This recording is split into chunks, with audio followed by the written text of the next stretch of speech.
caspianwave.com.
رهایش کنید بی‌رحم درنده خواه رهایش کنید.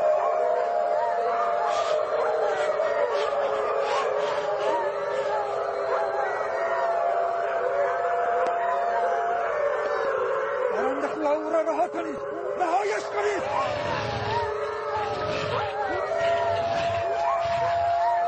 سپاس مواظب خودت باش.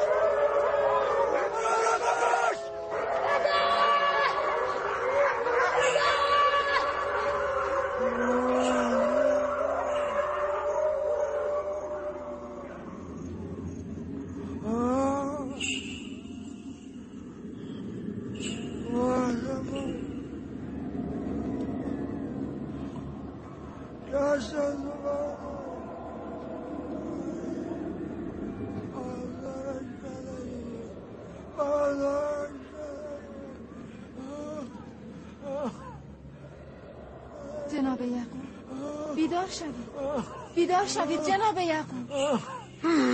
چه شده یا نبی خدا؟ گویا خواب میدیدید. صدایتان تا اتاق مجاور میآمد. آری خواب رعب‌آوری بود. چند گرگ کودکی را دنبال کرده بودند. آنها کودک را در شکاف زمین سرنگون کردند و قصد دریدن او را داشتند. آن بچه که بود؟ او را نشناختید؟ دور بود، چهرهش را ندیدم، اما تقریباً در قد و قامت یوسف بود.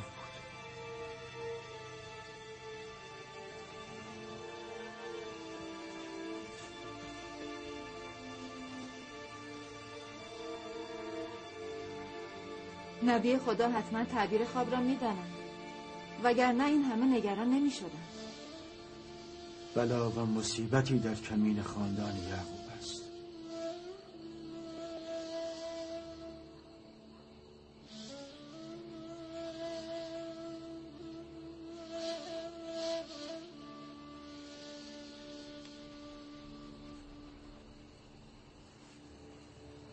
خداوند بدی هیچ بنده ای را نمیخواهد.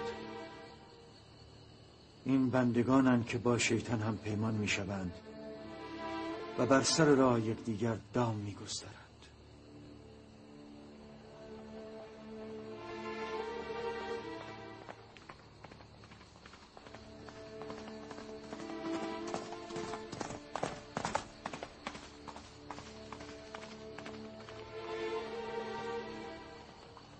خواب موجب آرامش خاطر می شود.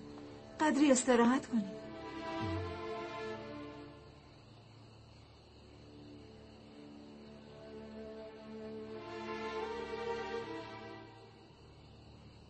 خداوندا به تو پناه میبرم.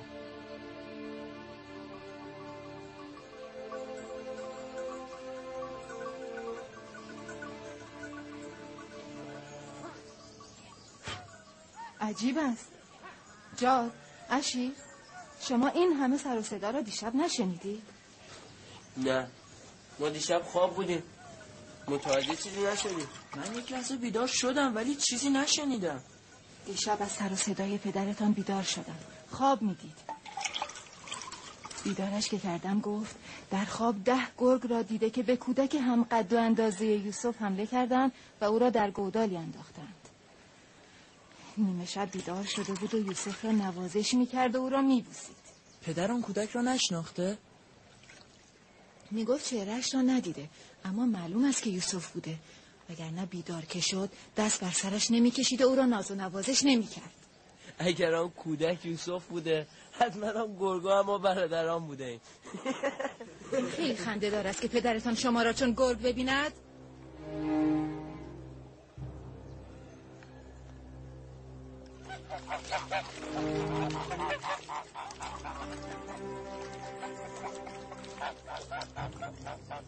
یعقوب میگفت در خواب دیده که 10 گرگ به کودکی که شبیه یوسف بوده حمله کردند و او را در شکاف زمین سرنگون نمی‌کردند.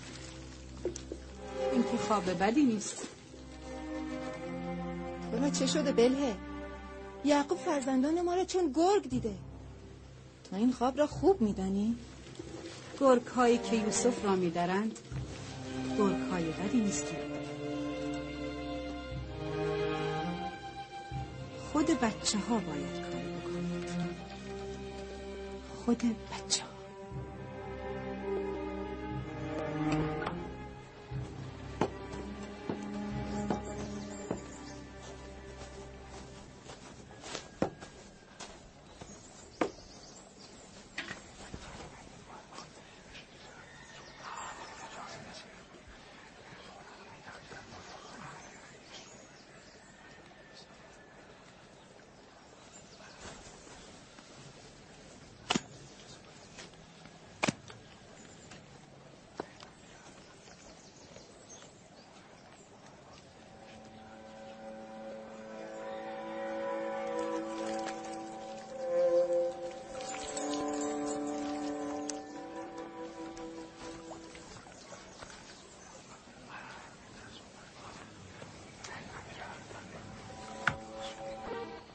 مجارم.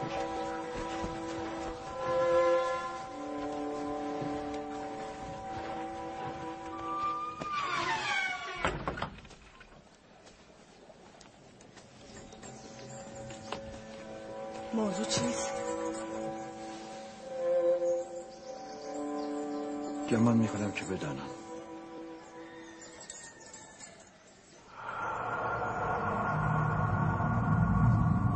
شبها هم به فکر یوسف است. در خواب هم یوسف می‌بیند. هر کجا می‌رود او را با خود می‌برد. می‌خوابد با خود می‌خواباند. بیهوده جنجال مکن یهودا. ما که هنوز نمیدانیم دقیقاً پدر چه خواب دیده. در ثانی یوسف مثل ما جا و مکان و مادر ندارد. پس پدر مجبور است او را هر شب با خود اینجا و آنجا ببرد. ما دقیقاً میدانیم پدر چه خواب دیده. او در خواب ما را شبیه گرگ مشاهده کرده است. گرگ هایی که یوسف را میدارند. سلام پدر. شما نباید هر که هرچه گفت بپذیرید و بر سر آن جنجال بپا کنید.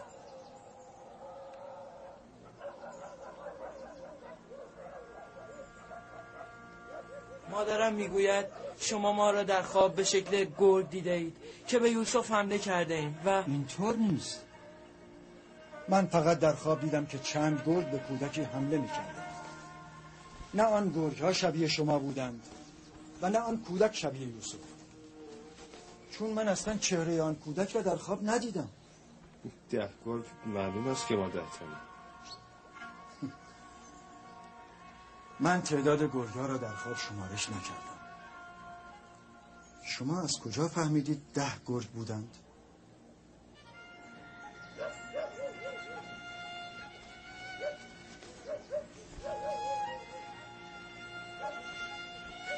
من همه شما را دوست دارم. از زحمات شما همیشه سپاسگزار بوده و قدردانی کردم.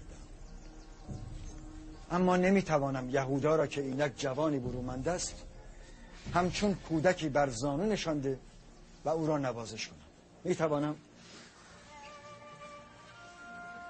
آن زمان که شما کودک بودید همچون کودکان به شما محبت کردم، بر روی زانوی خود نشاندم، در کنار خود خواباندم. شما آن زمان هم محبت پدر را دیدید هم محبت مادر. یوسف و برادرش هر چه محبت ببینند باز هم به پای شما نمیرسند. از شما که اینک جوان برومندی هستید انتظار نداشتم که خود را با کودکی مقایسه کنید. جاد، اشیر، از مادرتان سوال کنید که دیشب چگونه شما را ناز و نوازش میکرد. آری، من دیشب بیدار بودم. دیدم که رو انداز من و زاد را انداختید و دست بر سرمان کشیدید. پیشتر هم به شما گفتم گفتار و افکار شما نشانه حسادت است. این افکار شیطانی است. اجازه ندهید نمامان و بدخواهان آتش حسادت را در وجود شما شعله برگردانند. پدر، ما دوست داریم با یوسف بازی کنیم. شما چرا اجازه نمیدهید؟ من اصلا مانعی نمیبینم. او برادر شماست. چرا نمیتوانید با او بازی کنید؟ اطمینان دارم که او هم از بازی با شما لذت خواهد برد. پس ما همکنون میتوانیم با یوسف بازی کنیم؟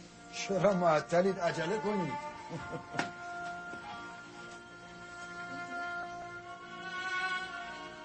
شما نمیخواهید گوسفندان را به صحرا ببرید؟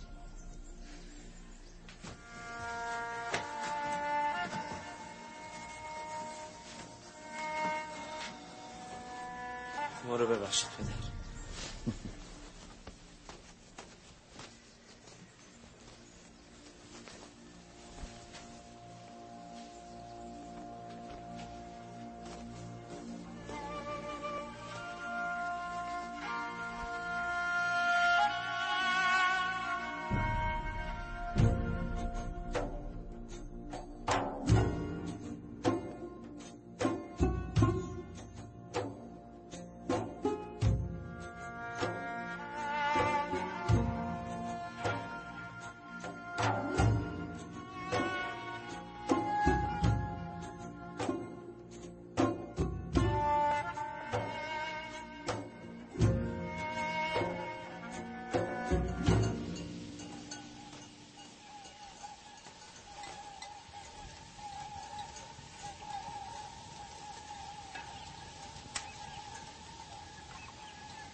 به به به، چه جوانان برومند و مهربان. خسته نباشید. چه میکنی؟ برای غذای ظهرمان شیر گرم میکنیم. نوش جانتان. ببینم میهمان ناخوانده نمیخواهی؟ شما که هستید؟ اینجا چه میکنید؟ ما از زمانی همون روستای مجاور است. کارم شبانه نیست. گردباری دوستان دارم را به صحرا میآورم.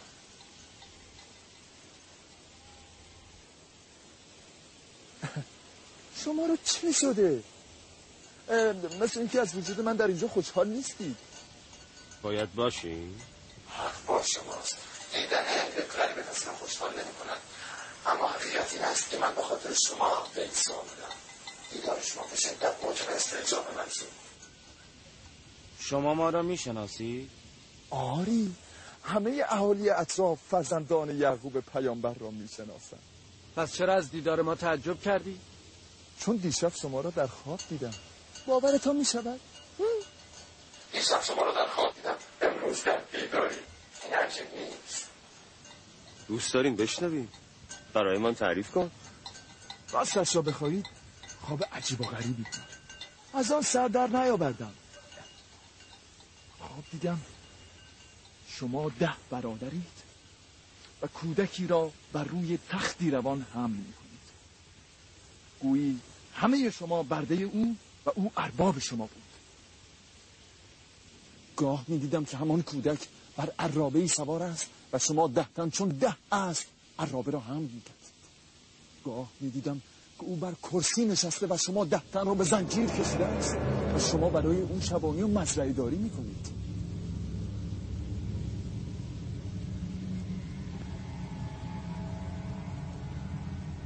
مثل که با فرید خوابم شما رو ناراحت کردم، ولی خواب چیز مهمی نیست و حال بها ندهید.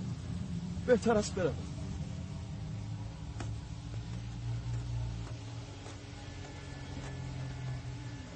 عجب قیافه کری و زشتی داشت.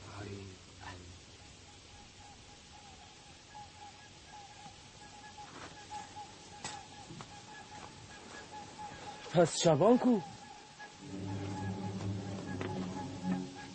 به این صورت که نمیتواند از اینجا درسته باشد. غیب شد؟ نمیدانم. شاید به زمین فرو رفت. نمیدانم که او که بود، ولی حرفایش مرا به فکر فرو برد. خواب او شبیه خوابهای یوسف بود.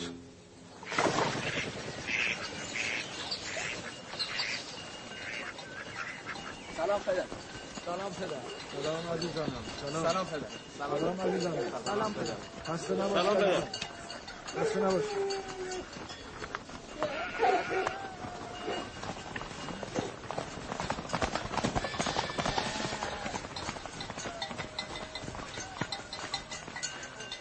درود بر نبی خدا. درود خداوند بر تو فرزند. چه شده؟ گویا نزاع کردی؟ آری، با فرزندان شما. چرا؟ آنها مزرعه ما را تخریب کرده در آن گوسفند چرانیدند. به آنها اعتراض کردم، مرا به باد کتک گرفتند.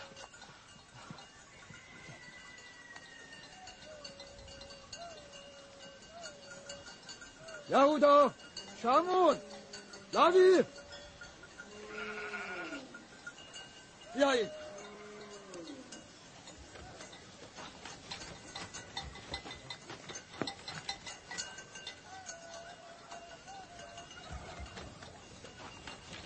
چرا گذاشتید احشام مزرعه این جوان را تخریب کنند؟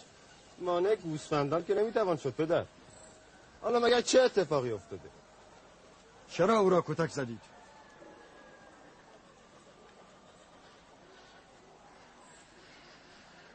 می توانی آنها را قصاص کنی؟ یا نبی الله، من از آنها گذشتم، ولی بگویید پس از این گوسفندان خود را برای چرا به مزرعه ما نیاورند؟ میگویند ما صاحب کنعانیم، هر کاری بخواهیم میکنیم و هر کجا بخواهیم میچرانیم.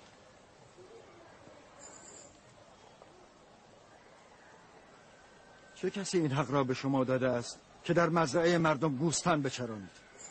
چه کسی به شما گفته است که صاحبان کنعان ما هستیم؟ پسرم، من از تو پوزش میخواهم. قول میدهم که دیگر احشام ما به مزرعه شما آسیب نرساند. من خسارت مزرعه شما را خواهم پرداخت. ما اشتباه کردیم، پوزش میطلبیم پدر. در کنعان هر کسی مالک و صاحب املاک خویش است.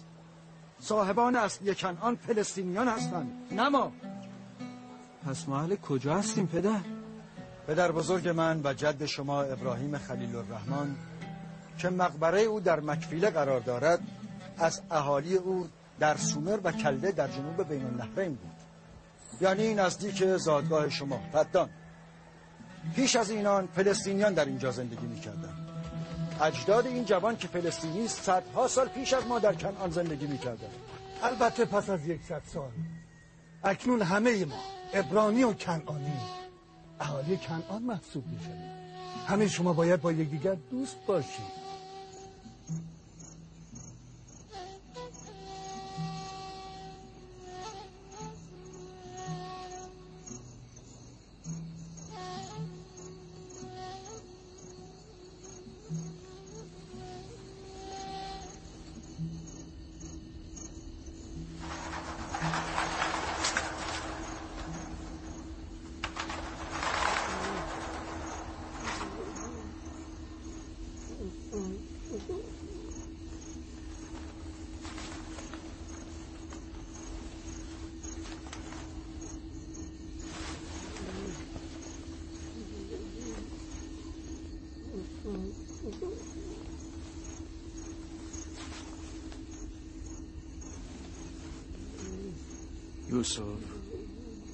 یوسف پسرم، بیدار شو، بیدار شو.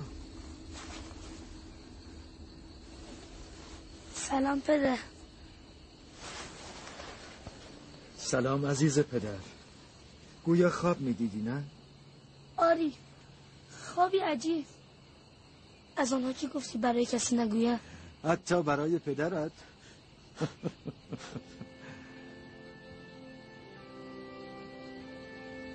در کنار گوسفندان نشسته بود.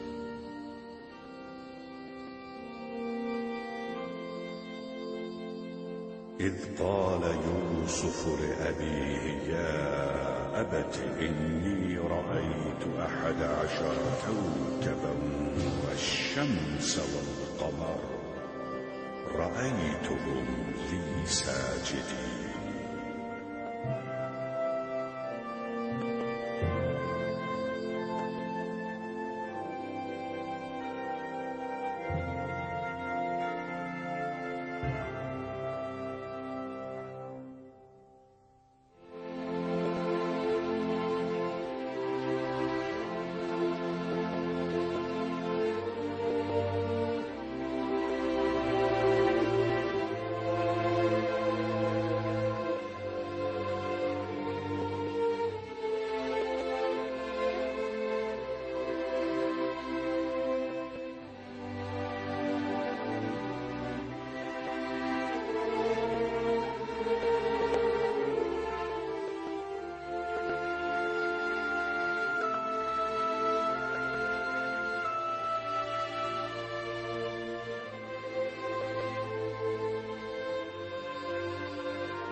این گونه بود که یوسف به پدرش گفت پدر جان، من در خواب دیدم 11 ستاره و خورشید و ماه را دیدم که به من سجده می‌کنند.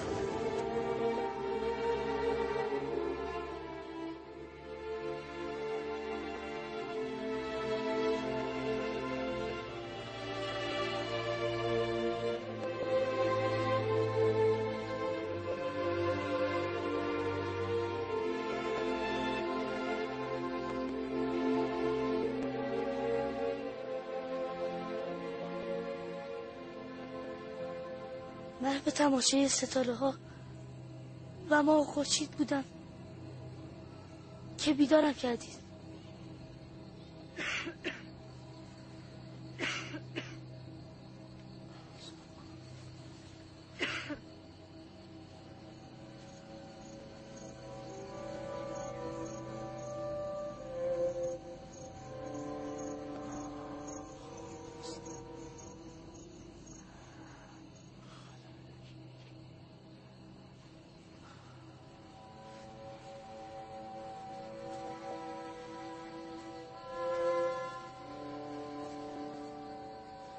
حدس تو درست میده پسرم.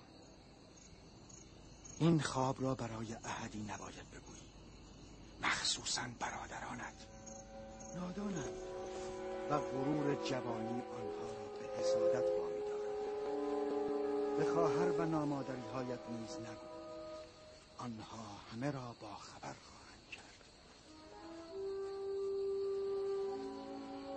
خورشیدی که قرار است روزی به تو سجده کند، همینک در مقابل تو زانو زده است و ماه و 11 ستاره نیز روزی در برابر تو به سجده خواهد افتاد.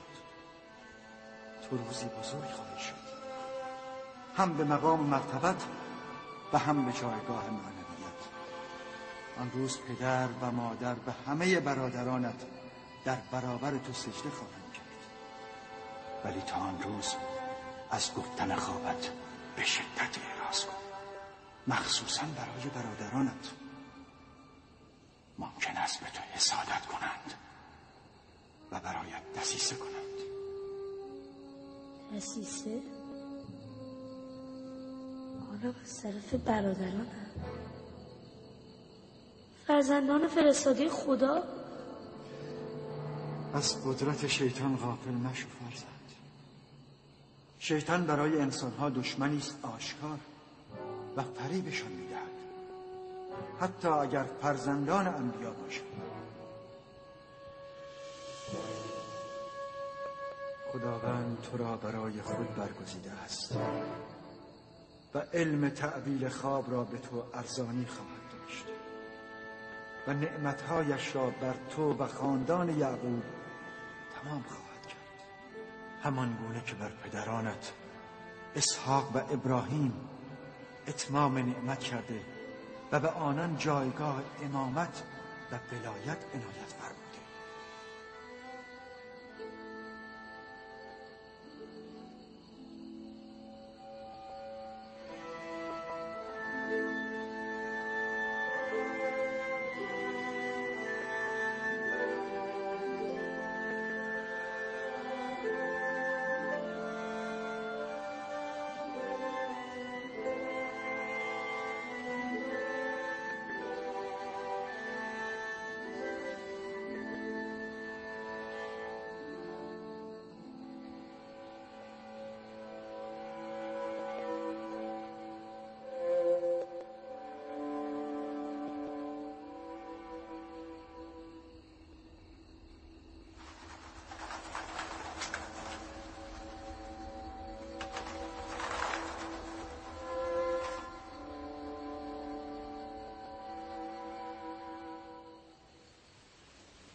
خداوند روحت را شاد گرداند.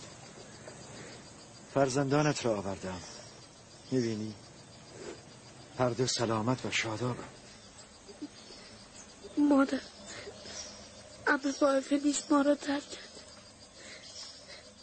الان دوری تو را بیشتر احساس میکنه. میدانم که هیچ کس جای تو را برای یوسف و بنیامین نمیگیرد،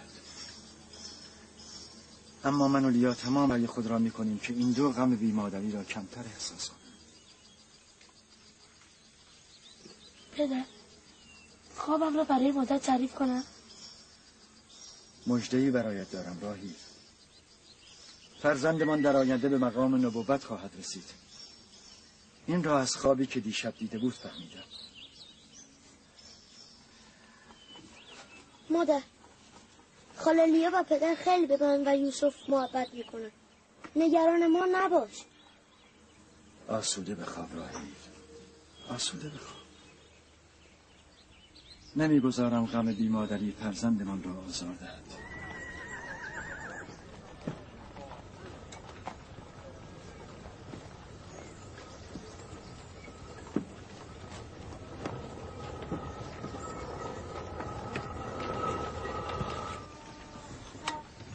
سلام پدر. سلام دخترم، خسته نباشی. بج.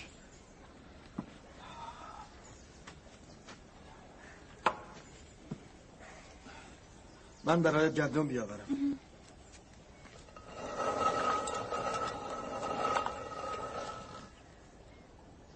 پدر شما را کجا برده بود؟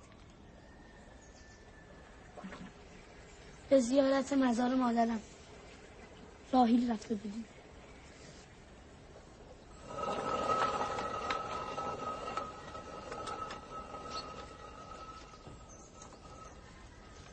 با من چه کار داشتی؟ دیشب یعقوب جانشین خود را تعیین کرد. گفتم شاید شما هم مشتاق دانستن باشید. خب خیالتان راحت، از فرزندان من و شما نیست. یوسف فرزند راحیل. واضح‌تر سخن بگو. موضوع چیست؟ من از جایی بیدار شدم که به یوسف میگفت خوابت را برای برادرانت نگو. تو فرستاده خدا و وارث اسحاق ابراهیم هستی و از همه شنیدنی تر این که میگفت تو سرور و بزرگتر برادرانت خواهی شد و آنها به تو سجده خواهند کرد و خود در برابر یوسف زانو زده بود و او را میبوسید.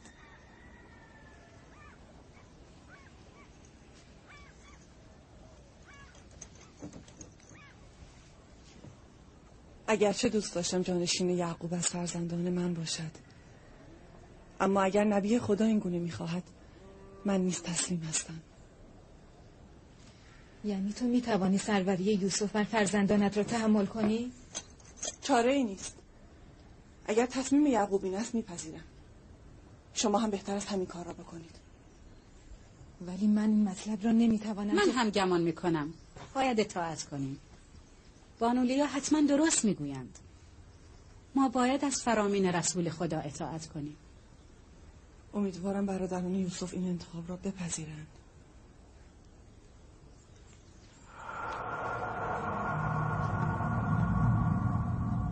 تو چقدر ساده ای.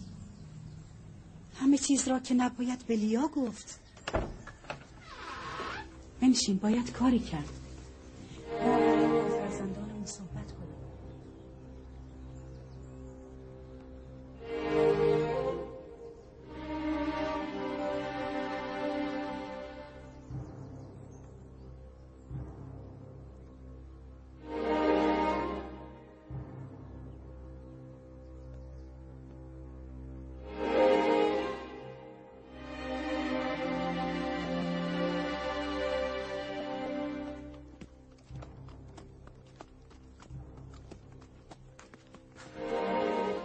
کجا می رود را با خود برد. می خوابد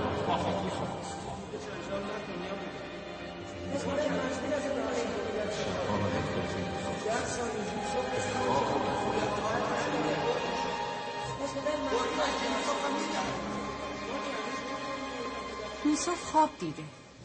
خواب سروری بر شما را. مطمئن باشید.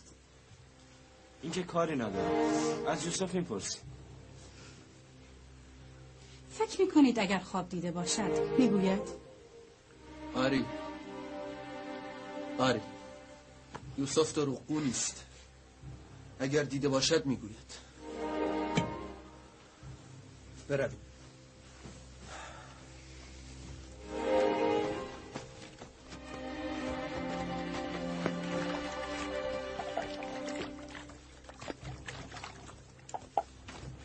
یهودا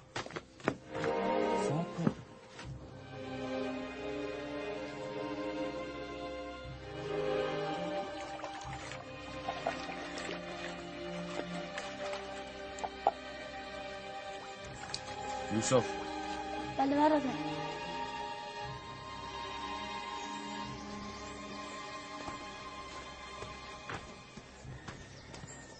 تو میدانی که ما برادر خوب و مهربانمان یوسف را دوست داریم. من هم شما را دوست دارم. راستی یهودا، من کی مثل شما بزرگ میشوم؟ تو بزرگ هستی و از بزرگی و جایگاه بالای خود نزد پروردگار به خوبی باخبری. منظور شما کدام جایگاه هست؟ همون که دیشب در عالم رویا نشانت دادن. خواب را به یاد داری؟ خوابی که خودت دیدی؟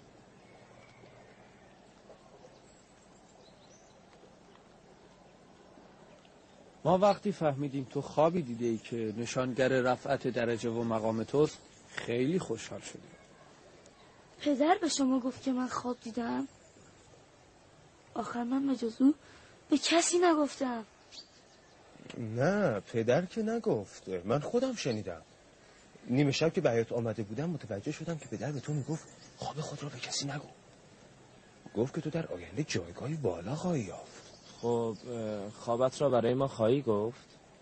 پس این را هم شنیدید که پدر گفت خواب خود را با کسی نگویم.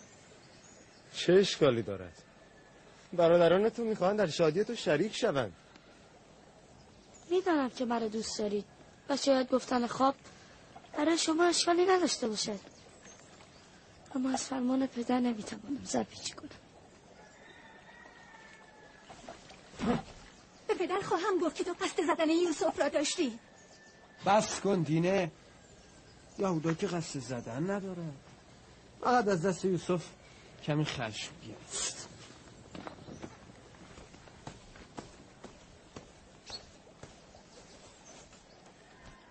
یهودا چرا ناراحت شد؟ مگر تو به او چه گفتی؟ چیزی را که او میخواست نگفتم. خوابم را. آنها از کجا میدانستند که من خواب دیدم؟ جز پدر کسی نمیداند. به پدر خواهم گفت که یهودا میخواست تو را بزنه. نه نگو. چرا؟ من برادرانم را دوست دارم. نمیخواهم پدر از آنها رنجیده شود.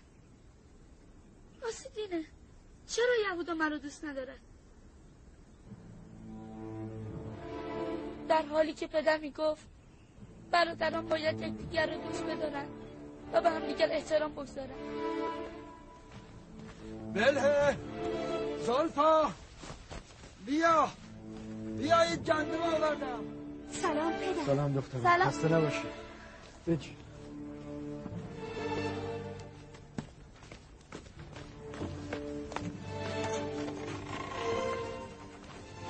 خسته نباشی.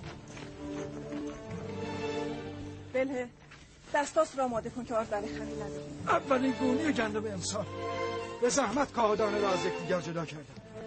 بیا بسرم.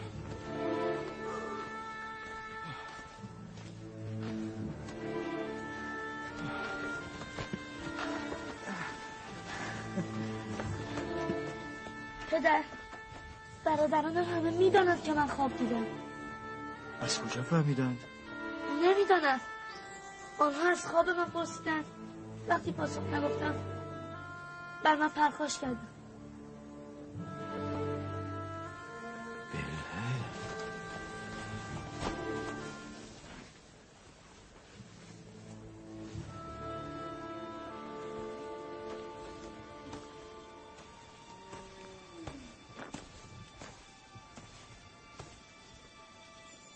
بله. بله یا نبی الله.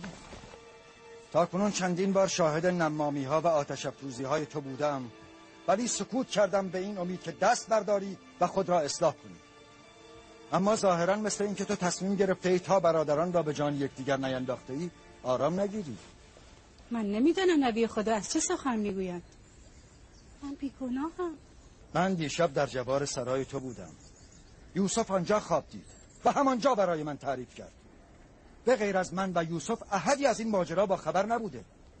جز تو چه کسی میتواند این خواب و تعویل آن را شنیده باشد؟ ولی من سوگند میخورم که دیشب دروغ میگویی. من دیشب متوجه صدای درون اتاق تو شدم، خود را به آنجا رساندم، ولی چون تو و فرزندانت را خفته دیدم به شنیده های خود اعتنا نکردم، در حالی که درست شنیده بودم. تا کنون چندین بار زلفا را فریفته و به نمامی واداشته ای. یهودا و برادرانش را بر ضد یوسف برانگیخته ای. فرزندانت را به سوی کینه با یوسف سوق داده ای، اما من سکوت کردم. اگر یک بار دیگر خطاهای گذشته خود را تکرار کنی، فرزندانم را میگیرم و تو را به دیار خود و فدان در بابل میفرستم. شنیدی چه گفتم؟ نه نه نه نه نه. با نبی خدا عهد میکنم که از این پس هیچگاه ایشان را به خشم نیاورم و همیشه از فرامینشان اطاعت کنم. مرا ببخشید، من کنیز شما هستم. من جز شما کسی رو ندارم. مرا همینجا دست کنید، اما از فرستادن به فدان سخن نگویید. نه.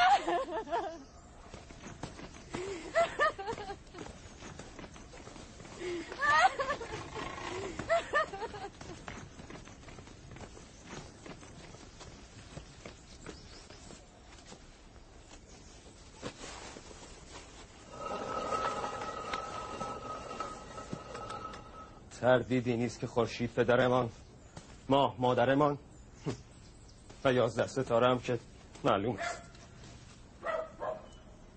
پدر آنقدر به این کودک ناچیز بی مادر پر و بال داده که در عالم رویا خود را معبود و ما را ساجدین خود می‌بیند. نه فقط ما، بلکه حتی پدر و مادر خود را نیز در حال سجده خود می‌بیند. امروز کسی از اینجا بیرون نمی‌رود تا تکلیف یوسف و ما روشن شود. من همه فرزندانم را دوست دارم، اما علاقه من به یوسف به خاطر عنایت خداوند به یوسف است.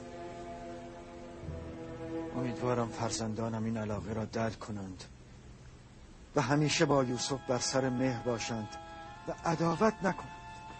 او به راستی چنین گمان میکند که بر ما و پدر مادر من برتری دارد و روزی بر ما سروری خواهد کرد.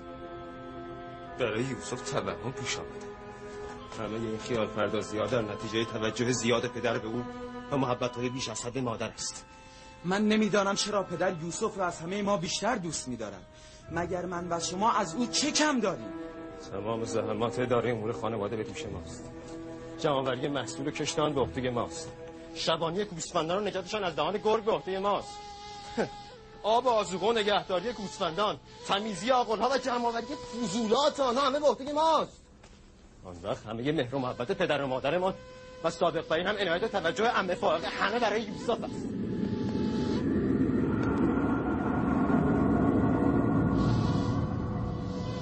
برای این کودک ضعیف و بی‌مقداری که حتی از پاک کردن آب بینی خود هم عاجز است. جلب نظر و محبت پدر کم بود، به تازگی هوس برتری و سروری بر ما را هم در رویاهای خویش می‌پرورد. من پدر را در گمراهی آشکار می‌بینم. همه این خطا از ناحیه اوست. ولی من سکوت نمی‌کنم و سروری فرزند راحیل را نخواهم پذیرفت. ما هم نمیپذیریم، اما چاره معقول چیست؟ شاید شما جسارت گفتن نداشته باشید، اما من میگویم یوسف باید کشته شود.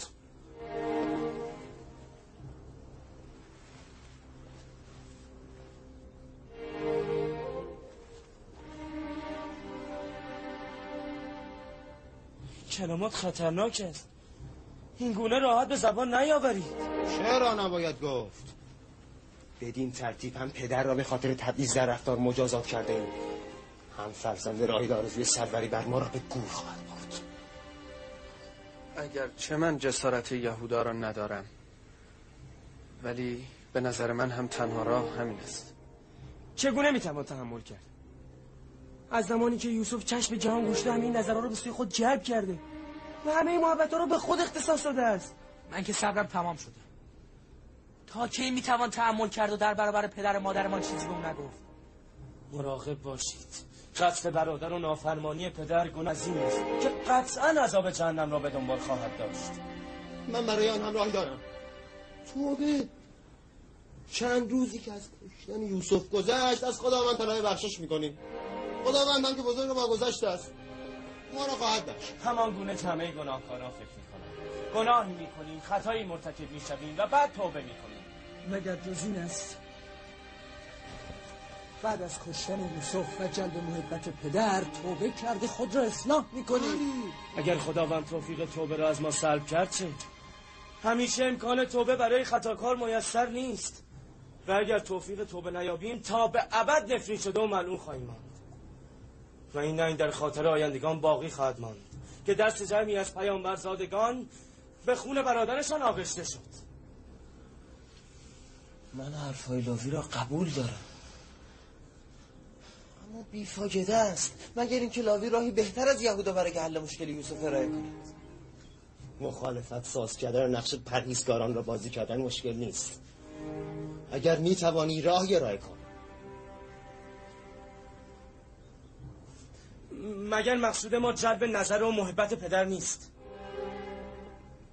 خب معلوم است هدف ما جلب نظر پدر است. همین. بسیار خوب. کاری کنید که چشم پدر به یوسف نیفتد. او را از پدر دور کنید. چندی که گذشت یوسف را فراموش کرده و نظرش به سوی شما جلب خواهد شد. این هم که ممکن نیست، چون پدر یوسف را لحظه از خود دور نمی کند. خب بیایید درباره این فکری بکنیم. ابتدا بپذیریم که کشتن یوسف راه چاره نیست، بعد برای دور کردن یوسف از پدر راهی پیدا خواهد شد.